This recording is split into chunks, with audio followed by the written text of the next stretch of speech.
صباح الفل يا حبوبات، عاملين ايه؟ يا رب تكونوا بألف خير. زي ما شفتوا كده من عنوان الفيديو، النهارده طالعه اقول لكم عن تجربتي او عن قصتي، الحاجات اللي اتحققت من رمضان اللي فات لحد رمضان ده، وايه الحاجات اللي تعمليها علشان تقربي من ربنا ودعواتك ان شاء الله كلها تستجاب بتاعه رمضان. لايك للفيديو، كومنت صغنون، واشتراك في القناه لو انت لسه مش مشتركه عندي. وبس كده، يلا بينا على الفيديو.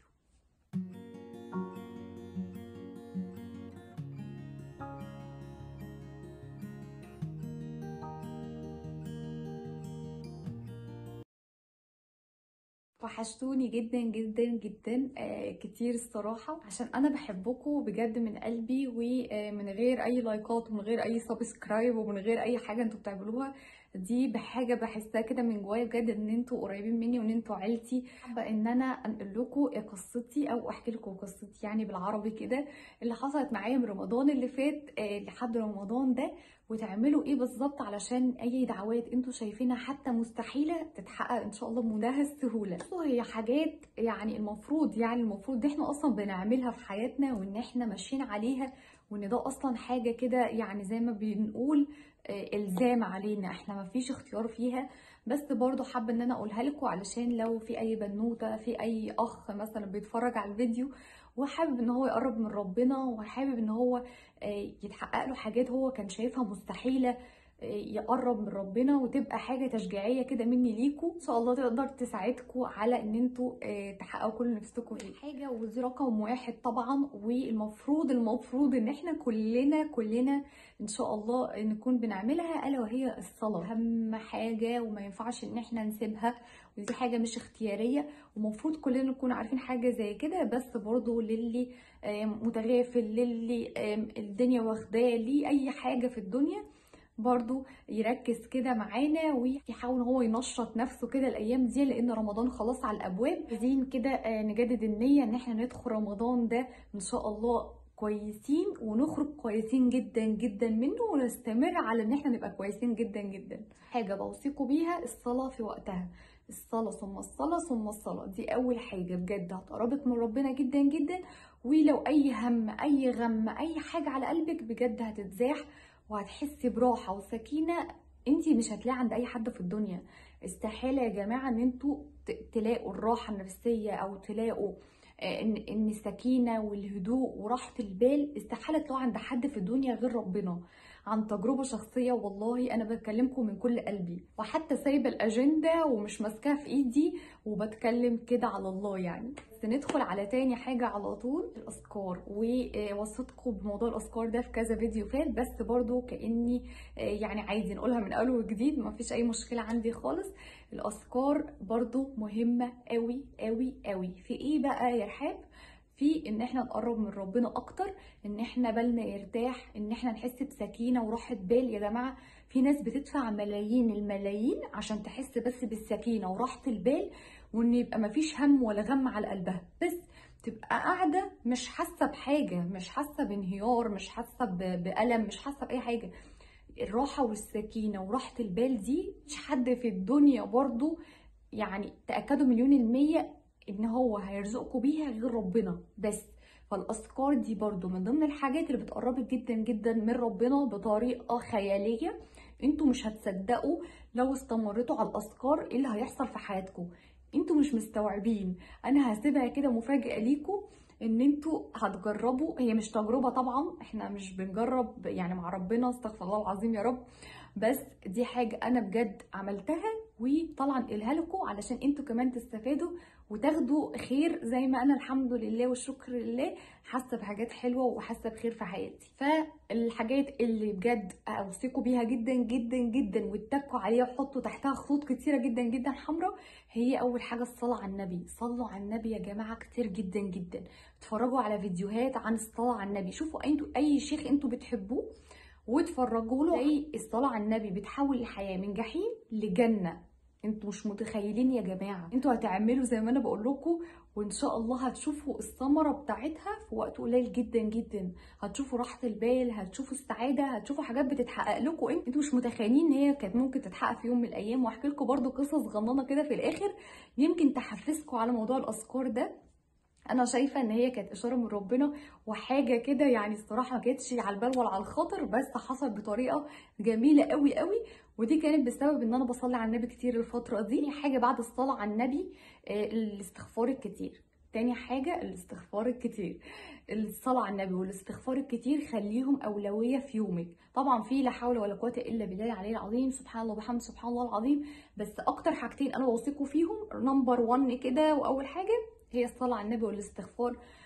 بيحولوا الحياة بطريقة غريبة. الرزق هتلاقي حاجات كنت بتحلمي بيها وناسياها هتلاقي ربنا بيحققها لك. يعني معجزات معجزات هتحصل في حياتك انت، يعني مش قادرة اقول لكم على اللي هيحصل في حياتكم، التيسير اللي هتشوفوه في حياتكم عامل ازاي، النور، الراحة، السكينة، حاجات كتيره جدا جدا. هم وغم هتلاقوه الزحم من على قلبكم، مشاكل وحاجات انتوا مش متخيلين ان هي تتحل هتتحل عن تجربه. والله والله والله اكتر حاجه نفعتني جدا في تخطي مشاكل كتير جدا في حياتي هي الصلاه على النبي. بعديه على طول الاستغفار. حاجات ما كنتش متخيله ان هي تتحل اتحلت الحمد لله. مشاوير كنت رايحه فيها والله ما كنت مخططه لاي حاجه، بس سايباها على الله، متوكله على الله وماشيه اصلي على النبي كتير. انا مش عارفه المواضيع دي اتحلت ازاي. برضو احكي لكم في موقف افتكرته دلوقتي، احكي لكم برضو مع التاني.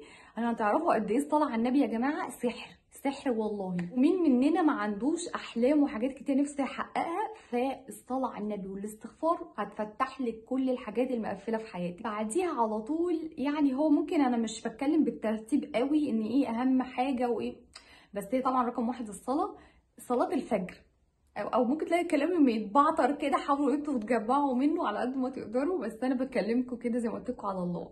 صلاه الفجر يا جماعه دي بقى في حته لوحدها. يعني انا بحاول اتكلم طبعا على قد اللي انا شفته وعلى قد يعني امكانياتي في الكلام. في ناس كتير بتتكلم احسن مني مليون مره، والشيوخ وناس علماء، بس انا بكلمكم على اللي انا جربته وحسيته. صلاه الفجر يا جماعه انتوا مش متخيلين انتوا هتحسوا بايه. دي حاجة، يعني دي حاجة والصلاة على النبي والاستغفار حاجة تانية. كل حاجة أحلى من التانية، بس صلاة الفجر رزقك هيوسع. هتلاقي حاجات بتجيلك من حيث لا تحتسبي كده، أرزاق وحاجات حلوة، راحة بال من جوه كده. انت تحسي ان انت عارفين انتوا احساس اما انتوا تكونوا مثلا لسه قايمين من فرحة كبيرة قوي وقلبكم مرتاح ومطمنين ومش بتفكروا في اي حاجة في الدنيا. هو ده الاحساس بعد صلاة الفجر، اللي هو انت سايبه كل حاجه ومش بتفكري في حاجه، مش منشغله بحاجه، مفيش حاجه هماكي، مفيش حاجه طابقه على نفسك. صلاه الفجر بتعمل حاجات خطيره. ده غير ان انت ما بتصلي ركعتين مثلا قبل الفجر بشويه صغيرين اللي هو في الثلث الاخير، ربنا بيكون اقرب مننا من اي حاجه في الدنيا، بيكون قريب مننا جدا. ادعوني استجب لكم، اللي هو يعني حد عايز يستغفر اغفر له، حد من داعي استجيب ليه. طبعا مش عارفه اقول الحديث او اقوله يعني زي ما ناس كتيره بتقوله حلو، بس انا بتكلم على قدي. معجزات حرفيا هتتحقق لك في قيام الليل. الركعتين اللي هتصليهم قبل الفجر دول انت مش متخيله ممكن تشقلب حياتك ازاي. ده احنا لسه ما دخلناش على رمضان كمان وليله القدر والكلام القمر ده، بس انا بكلمكم عشان انتوا تبتدوا من دلوقتي. والحاجات دي لو اتعودتوا عليها انتوا مش متخيلين حياتكم هتتقلب ازاي. هتتقلب. بس ما تنسوش تدعوا لي في الاخر. الصدقه برضو حاجه من الحاجات العظيمه جدا جدا، ان انت بتخرجي جنيه بيرجع لك 10، بتخرجي 100 جنيه بيرجع لك 1000 جنيه. الصدقه يا جماعه برضو بجد حاجه كده، عن تجارب ناس كتيره وقصص ناس كتير. ادخلوا يا جماعه سرشوا على النت وشوفوا قصص القمر اللي انا بسمعها دي، جميله جدا جدا والله، وهتقربكم جدا من ربنا. سماع الناس اللي بتعرف في الدين والناس اللي هي عندها تجارب شخصيه حلوه كده تفتح نفسك عن الحياه. صدقه عايزه ربنا يوسع في رزقك، عايزه ان انت فلوسك تزيد، فلوسك على قدك، وان انت مش عارفه تعيشي ازاي في الظروف الصعبه اللي احنا فيها دي. خرجي صدقه، خرجي صدقه على قد ما تقدري. المليم اللي انت بتخرجيه هيرجع لك اضعاف. ده ربنا هو اللي قايل مش انا اللي قايله. برضو عن تجربه شخصيه، دي حقيقه مثبته مليون في الميه. يعني بصوا قومت لا اله الا الله تصم لكم كده ان الموضوع ده مفيش اختلاف عليه. اخر حاجه بقى وهي ان انت تكتبي دعواتك في نوت زي دي كده، دعوات اللي نفسك تتحقق في رمضان. يا جماعه انا كنت كاتبه في رمضان اللي فات، بس كنت كاتبه على الموبايل في نوت بتاعه الموبايل، كاتبه دعوات كتير قوي قوي. سمعت حد قال يعني اكتبوا دعواتكم علشان ممكن تسقطوا حاجه، فاكتبوا كل اللي نفسكم فيه حتى لو مستحيل. فانا ما كنتش الصراحه كاتبه حاجات مستحيله قوي، بس السنه دي كاتبه حاجات مستحيله، وانا عارفه ومتاكده ان شاء الله ان شاء الله على يقين ان ربنا هيحققها. ربنا يا جماعه رب المستحيلات، يعني ما فيش حاجه اسمها هو هيعملها ازاي يعني، استغفر الله العظيم يا رب. لا، ما فيش حاجه اسمها كده، ما فيش حاجه مستحيل عن ربنا ابدا، اكتبوا مستحيلات. فانا النوت القمر دي كنت جايباها قبل العمره، وكاتبه برده فيها حاجات كده حلوه، فكتبت فيها دعوات رمضان. هاتيها واعملي كده واكتبي كل اللي نفسك فيه، كل الحاجات المستحيله اللي انت حاسه ان انت مش قادره ازاي هعملها، ربنا هيعملها. وادعي بيها كل يوم كل يوم في رمضان، من اول يوم لحد اخر يوم، وتوصل طبعا بالعشر الاواخر. كل الحاجات اللي قلت لكم عليها من دلوقتي، ابتدوا من دلوقتي يا جماعه. ما تسيبوش ان احنا هنبتدي اول رمضان، لا نبتدي من دلوقتي عشان نتعود من دلوقتي على الحاجات الحلوه دي. لكم بقى المواقف اللي انا قلت لكم عليها ان انا هحكيها لكم في اخر الفيديو. بس في حاجه عايزه اقولها لكم قبل ما انسى، الدعوات اللي كتبتها رمضان اللي فات، على فكره انا بلخبط كده في الكلام تلاقوني بسقط، فانا اسفه جدا. الحاجات اللي كتبتها رمضان اللي فات في حاجات كتير منها جدا جدا اتحققت، ودي حاجه قمر. وانا ما بفتح النوت بتاعت الموبايل وببص فيها على الدعوات اللي كنت كاتباها ببقى مبسوطه قوي قوي قوي. ومنهم اكبر حاجه واعظم حاجه حصلت لي في نهايه السنه، وهي العمره. بجد يا جماعه انا كنتش متخيله ان ربنا هيديهاني، بجد من احلى الحاجات اللي ربنا بجد عوضني بيها. وجت في وقت انتوا مش متخيلين انا كنت خلاص حاسه بايه، او ان انا واصله لمرحله ايه. جت كده بمنتهى اليسر وبمنتهى السلاسه. كنت كاتبه برضو في دعوات رمضان اللي فات، ومش هيأس وهكتب تاني ان انا عايزه اطلع عمره تاني وتالت وعاشر، وما اطلعش لوحدي المره اللي جايه، يطلع معايا ناس انا بحبهم. اكتبوا يا جماعه، اكتبوا الحاجات دي، ومفيش حاجه تعظم على ربنا ابدا. اكتبوا ان انا عايزه اروح حج وعمره، معكيش مليم في جيبك، اكتبي وادعي. ادعي يا جماعه، ادعوا، الدعاء بيغير الاقدار. كانت حاجه من ضمن الدعوات اللي انا كنت كاتباها يعني، والحمد لله اتحققت. هحكي لكم بقى عن موقف اللي هي الصلاه على النبي، بجد يعني عملتها لي، وانا الصراحه شايفاها يعني في موقف منهم يعني مش قادره اقول لكم انا اتبسطت منه قد ايه. الموقف ده بقى كان عباره عن ايه، انا كنت في العمره، اللي متابعني عارفين يعني انا طلعت عمره اخر السنه دي اللي فاتت. وكنت الصراحه بيني وبين نفسي كده، كان في واحده على السوشيال ميديا انا متابعاها وبحبها قوي قوي قوي، يعني ناس كتير الصراحه بتحبها، هي جميله، وكانت بتتكلم عن قصتها في الاكتئاب، وان هي عدت الاكتئاب ازاي وتخطته بالصلاه على النبي والاستغفار والصلاه بحاجات كتير قوي قمر. فانا كنت حابه قوي قوي من جوايا كده ان انا اقابلها.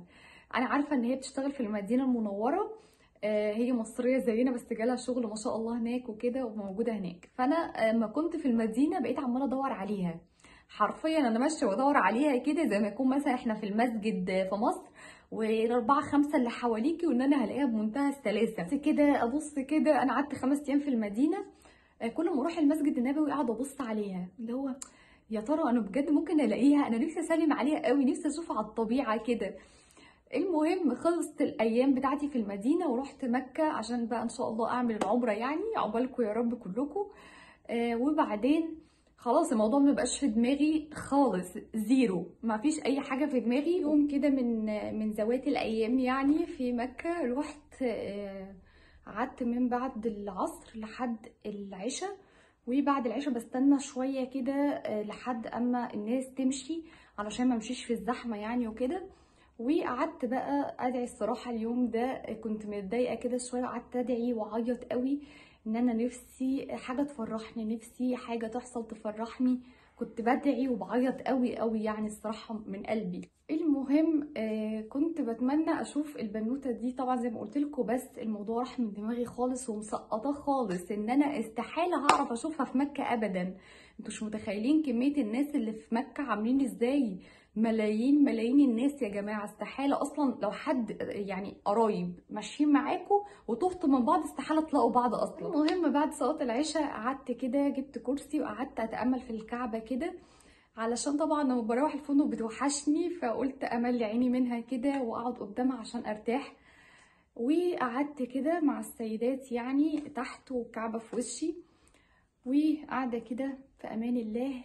الاقي لكم البنوته القمر دي جت قدامي لحد عندي وحياة ربنا زي ما بحكي لكم كده، مش بكذب عليكم في ولا كلمه. لو كان ينفع اطلع لكم الفيديو اللي انا مصوراه ليه انا وهي هنا اهو، كنت طلعت او صوره مثلا، بس انا مش حابه الصراحه اطلعه، يعني دي حاجه ذكرى يعني بيني وبينها وخلاص، مش هينفع ان انا اطلعها على السوشيال. لقيتها جايبه شنطها ومصليتها وقعدت قدامي، يعني فرق بيني وبينها مفيش خطوتين بالعدد هنا اهو كده قدام عيني، مش مثلا بعيد وانا ماشيه فشفتها فمش عارف، لا، هي جت وجابت حاجتها وحطت حاجتها قدامي وقعدت قدامي، وانا قاعده وحياة ربنا انا حاسه ان انا بحلم. اللي هو انتوا يكاد يبين لكم ان الموضوع عادي وهبل، واللي هو ايه ده عادي، يعني واحده كان نفسك تشوفيها وشفتيها، ايه المشكله؟ لا يا جماعه، مكه ملايين ناس هناك، يعني مش من السهل خالص ان انت تشوفي حد تعرفيه ولا ما تعرفوهوش،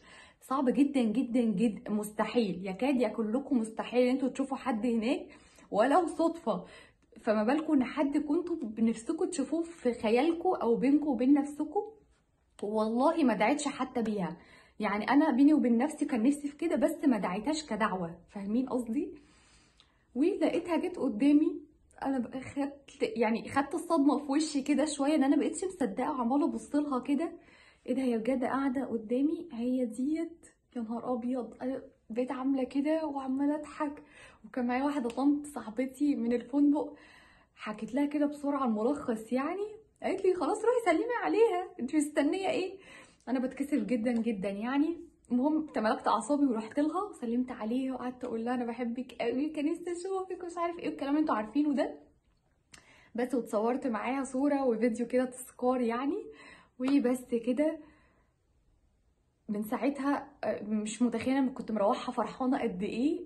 ممكن موقف يبان لكم صغنن بس هو عندي كبير جدا جدا، وحسيت منه اشاره من ربنا زي ما يكون هو ما تيأسيش، اي حاجه نفسك فيها ادعي بيها، اي حاجه نفسك فيها كمان من غير ما تدعي بيها انا هجيبها لك. الصلاة على النبي والله والله يا جماعة بتعمل معجزات حرفيا. أوصيكوا بالصلاة على النبي والاستغفار الكتير وانتوا ماشيين في الشارع مش بتعملوا أي حاجة، صلوا على النبي. وانتوا واقفين في المطبخ بتضيعوا وقت كتير جدا جدا في المطبخ، صلوا على النبي كتير. طول ما انتوا رايحين جايين قاعدين واكلين شاربين اي حاجه، صلوا على النبي، صلوا على النبي لحد ما هتبقى خلاص لزقت في لسانكم. انتوا بتصحوا اوتوماتيك من النوم بتصلوا على النبي، انتوا بتبقوا ساعات قاعدين سرحانين كده وتلاقوا نفسكم بتصلوا على النبي، خلاص لسانكم خد عليها. فانتوا لو وصلتوا للمرحله دي فهنيالكم بجد. كانت قصه كده من ضمن القصص اللي الصلاه على النبي بجد حسيت ان هي عملت لي حاجه كده قمر، وانا كان نفسي فيها جدا جدا، ولسه يعني الحمد لله مستمريه في الموضوع، وربنا يعيني وافضل مكمله فيه مدى الحياه. قصه برضو صغنونه كده بس انا خايفه اطول وقت الفيديو بس هقولها بسرعه. كنت برضو رايحه اخلص اوراق نقل بتاعت بنتي من مدرسه لمدرسه، والمدرسه دي في منطقه والمدرسه دي في منطقه بعيده جدا جدا. فكنت رايحه وعايزه اقول لكم على الله حكايتي، انا رايحه مش مركزه انا هركب ايه اصلا، انا رايحه مش مركزه انا هعمل ايه، وحياه ربنا وانا بتلخم جدا وما بحبش تخليص الاوراق وما بحبش اي حاجه من الحاجات دي وبتوتر وحالتي هباب. فالمهم رحت المنطقه دي ومشيت وسالت وركبت مسافه طويله جدا جدا كسفر يعني لوحدي، ومتيسره الحمد لله. طول ما انا ماشيه بصلي على النبي بقى في الموضوع ده. المهم رحت هناك، ايه كان ايماني مش عارف، انا رحت بدري جدا جدا كنت اول واحده، فدخلت اللي بتخلصي الورق وبتاع، لا مش عارف ايه اعملي ايه، طب سوي ايه، طب ايه ده انت مش مصوره اوراق، ده انت مش عامله مش عارف ايه، طب روحي بقى مش عارف فين كده، وانا مش عارفه اي حاجه في اي حاجه، زيرو زيرو حرفيا، ومرعوبه انا هروح ادور فين، انا ما اعرفش اي مكان هنا اصلا، خايفه اتوه وهعمل ايه. عارفين انتوا تحسوا انتوا عاملين زي العيال الصغير اللهبل كده اللي هو مش عارف يعمل ايه ويروح فين ويجي منين. مفيش في ثانيه الا ثانيه ما مشيتش من قدامها، وحياة ربنا وحياة ربنا، يعني هي يعني حد مسؤول هناك مش حد صغنن كده مثلا. ما قلتلهاش اي حاجه والله، ما قلت لها اي حاجه، انا واقفه قدامها ساكته كده، لقيتها بتقول لي هاتي الاوراق اللي معاكي، او انا كانت لسه هتلففني لفه بنت لذينه علشان اصور ورق ومش عارفه اعمل ايه واسوي ايه وكان يوماني. لقيتها بتقول لي هاتي الورق اللي معاكي، انت عايزه ايه؟ قلت لها عايزه 1 2 3. قالت لي طيب، كتبتهم لي، خلصتهم وقالت لي انا هطبعها لك. قلت لها هو كده خلاص امشي؟ قالت لي اه امشي. في حياة ربنا برضو تيسير غريب، انا ما اعرفش حصلت ازاي، يعني سبحان الله يا رب. يعني ربنا كريم كريم يا جماعه بطريقه انتوا مش متخيلينها بجد. فبرضو الفتره دي انا كنت بصلي على النبي كتير جدا جدا، وانا رايحه وانا جايه وانا في اي مكان. فحسيت ان دي برضو حاجه يعني سبحان الله على التيسير يا جماعه، سبحان الله بجد. وروحت برضو بمنتهى السلاسه والسهوله، وربنا يعني سبحان الله زي ما يكون حافظكوا كده وماشي، يعني عارفين انتوا بادي جارد ماشيين حواليكوا كده، ان انتوا محميين من اي حاجه. وبس كده يا حبايبي، كان فيديو النهارده، يا رب يكون عجبكم، تكونوا استفدتوا منه يا رب حتى لو بكلمه صغيره. شيروا الفيديو لاصحابكم عشان هم كمان يستفادوا. كل سنه وانتوا طيبين يا رب، وبصحه وسلامه دايما. رمضان كريم علينا جميعا، وعلينا وعلى حبايبنا وعلى كل الناس يا رب. متنسوش بقى تشجعوني بلايك وكومنت صغنون واشتراك في القناه لو انت لسه مش مشتركه عندي. اشوفكم على الف خير الفيديو اللي جاي. باي باي.